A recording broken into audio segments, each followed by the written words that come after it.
We got juice now, or? Oh, we're live, baby. Whoa!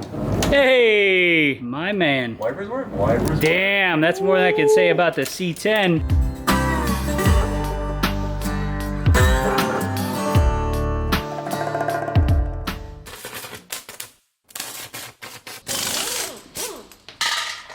So came in the shop today, I was working on some other stuff on the C10 and decided, hell, should probably do some more work on this because I got a little time. The last episodes, we got the transmission installed, transfer case, it's running great. Also, I need to rewire the entire truck. So I got a kit from Painless, got a switchboard, a toggle switches, and all sorts of cool stuff. So before we do that, we got to get the old crap out. So yeah, we'll see if there's any like gnarly rust, and we'll just see how gnarly some of that wiring really is.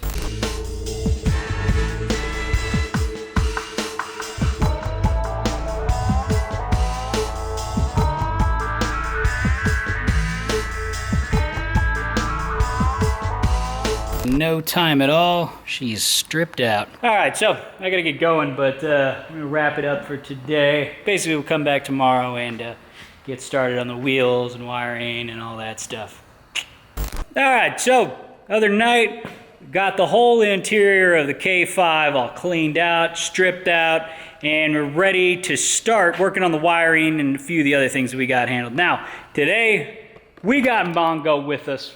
What's up, everybody? What's up? So if you don't know Mongo, one of Scotto's boys from New York, he's here to bust skulls and just be a general dick. Anyway, Mongo is an actual professional and actually likes doing wiring, so he is gonna educate me on how to do this stuff and probably do most of the work himself. But I'm gonna keep a very close eye on it and try to learn as much as I can without fucking anything up. So here's what we're gonna do. On the inside, I've learned a couple things from doing the C10. One, I want sound deadening and heat protection. So we're using this Thermotech Supersonic Acoustical Mat. Now this basically has a sticky side to it where you can take, and once you get all of your bare metal cleaned up, it just sticks to it. Sound deadening, heat protection, all that stuff. So it's kind of all in one.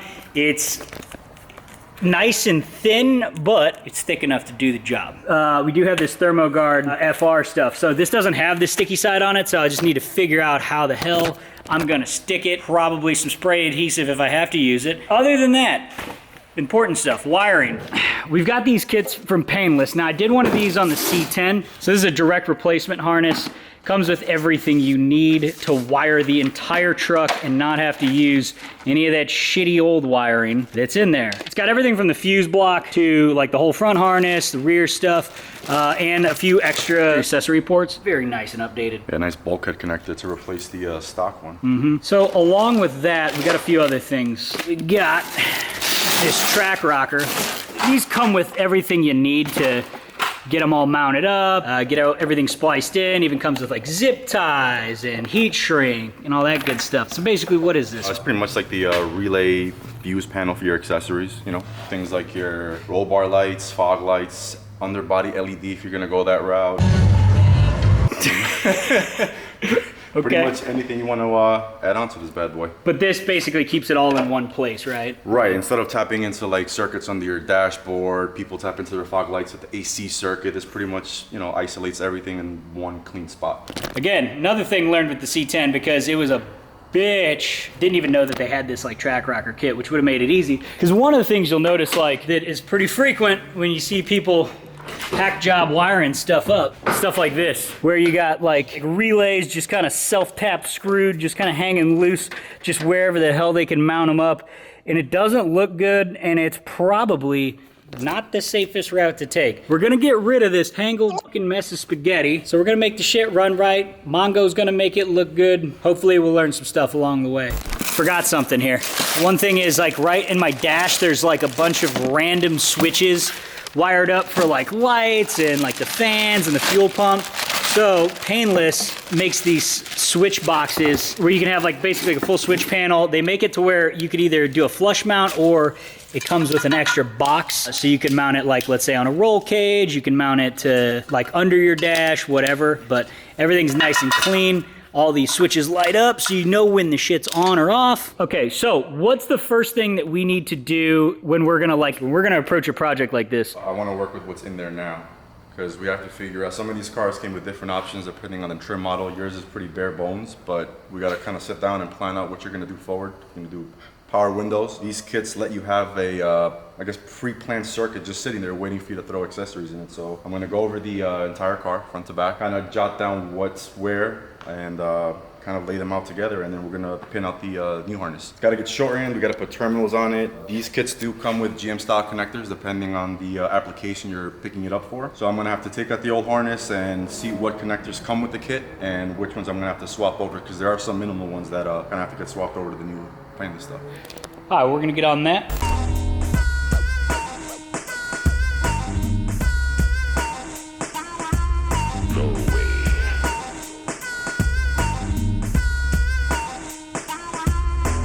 If you're ever curious as to why you should probably consider rewiring your 40-year-old vehicle, you often run into a lot of crap like this. Everything's been hacked into a bunch of different times. There's like jank switches, just kind of mishap placed wherever the fuck. I mean, they got like house electrical wiring and shit in there. You know, it's just old, it's ratty, and it needs to be replaced, so it's worthwhile. So we're gonna get to stripping all this shit out. He's already got the front done here, and we'll keep moving.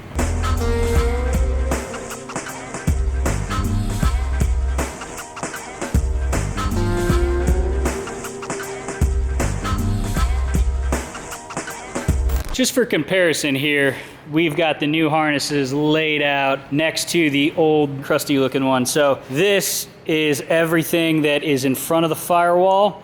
So here's the old one, new one. So you can see everything lines up the same. I mean, it's a direct replacement, and everything is labeled individually so you know which wire goes to what, and they leave you plenty of extra in the event you want to run it a little cleaner.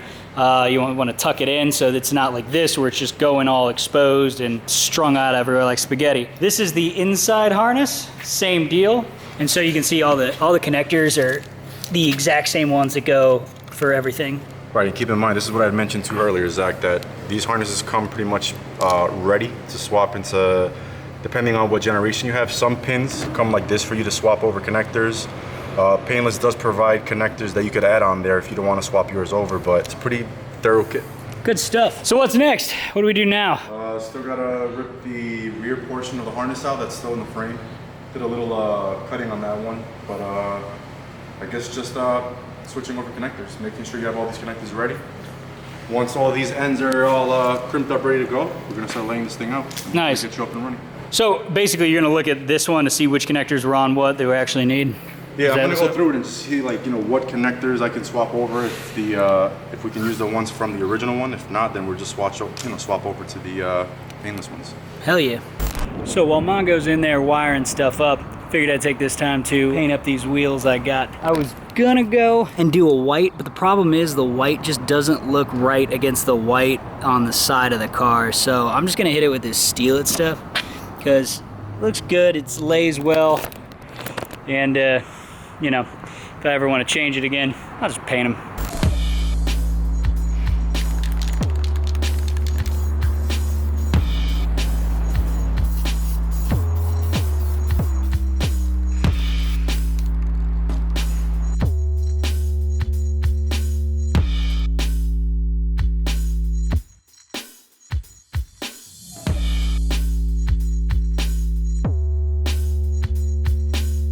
All right, new day. We're back on the K5.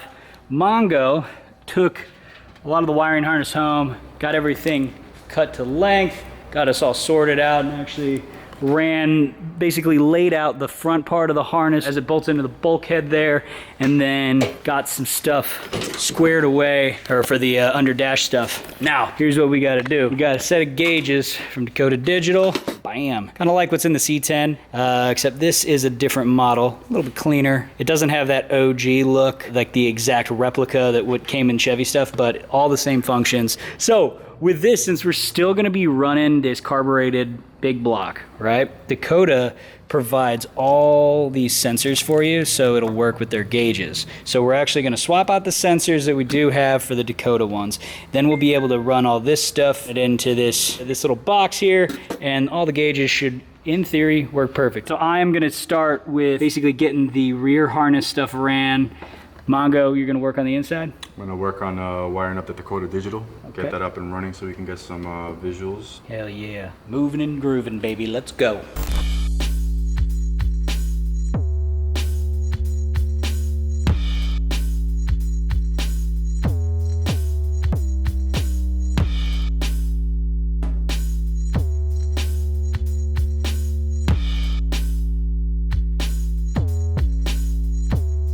All right, so Mongo has basically the entire interior ready to go. So right now he's gonna test and see if we got power to the gauges and all that. We've got this kind of just mocked up. It's all gonna be clean and tidy. So what you doing in here? Trying to get some juice for this bad boy. Trying to get the battery power at the fuse box so we can see if all our dashboard and interior stuff is energized. So what you just finished doing is we hooked up the battery up front to the the factory charging system and the starting system, and that in turn should power up the fuse box so we have some power inside. And once we have that, we can check if the Dakota Digital cluster is powered up. Then we got to hook up the radio, and then once we're done with the stuff in the interior, we're gonna move on to the rear harness. We got juice now, or? Oh, we're live, baby. Right. Oh, okay. So you We're got live. a little test light on that thing. Let's see what we got. Whoa! Hey! Wipers work. Wipers. Damn, that's more than I can say about the C10. Ready to go. Just kidding, just never plugged it in. Ready to go. So we're getting here. Now let's do a little test with this little bad boy. We're not gonna have much because we're still missing some sensor inputs, but maybe we can get this thing just to light up. This is the beauty about I like using the Dakota Digital stuff because it simplifies everything, especially if you have like a ODB2 style computer engine, because then you just plug it in with one wire and then all of your information comes through that. Negative. Oh, nothing. Cancel that. All right, well, We'll get to it. It's probably just missing. that information was still relevant. We just still got to power up this box here. Quick fix. Stand by. We are missing a 12 volt constant. 12 volts. 12 volt constant. Retake. 12 volt constant we're missing. So what's the fix for that? All right. So most accessories need power from the battery and a ground. Optional, depending on what it is. Fog lights, you're gonna get a input from the ignition. So your accessories turn off with the ignition. So you want your cluster to turn on with the key and turn off with the key. So right now we have ignition right here. Oh yeah, again? No, something's weird, bro. Cancel. Hold on. See, this is why I don't do wiring. I keep losing power. Is it the ground? See, you got juice there. It's a stupid test light, man. Well, see, there you go. So you did it right. You got a faulty tool. That's all. It happens, man. The wire you got going in that brick. The wires that I have going in here are wires from the Painless wiring from the interior harness portion of it that stem from the fuse box. Yep. So these wires are pretty straightforward. I mean, on here, they're labeled, they're numbered, which match the schematics in the book. But pretty much on most GMs, these pink wires are ignition wires. And for some reason, I have no ignition off of them right this second. So stand by on that. We're gonna do this in real time. We're gonna do this in real time. I'm gonna find a little ground. How do we check fuses? I think I found a blown fuse. Oh, What do we got? Blown fuse, Zach, right there. Look at that bad boy. bam. Bam. Blown. Painless gives us some fuses. Maybe they expect these things to happen, Zach. 10 amp fuse, 10 amp fuse. Okay. Putting a new one in. All right, it's in. Let's see if we're live now. Boom. Bam, there we Bam. go. Okay, Bam. now we got it. Now we're gonna connect this brick back up. It's a junction box. You're learning exactly like that. So you got two wires going into that. Is that the deal? Like, I'm taking advantage that we have two ignition sources up here. I'm just keeping the wiring clean. I mean, they pretty much go to the same place. I'd rather just have somewhere to stick them than just tape them all. okay, what do we got? Oh yeah. Bam! Nothing, yeah, we gotta hook up the little thing. But here's what we got so far. So we got power to it. So that's good. Bam! Yeah, and once we finalize all the, hooking up all the sensors in the engine bay, you're gonna get rid of all these little default messages: oil, coolant pressure, oil pressure, temperature. Cool. All right. One step down. Bunch more to go, but just keep moving. Just keep moving. Whoa, whoa, whoa, whoa! Ooh, buddy. Whoa!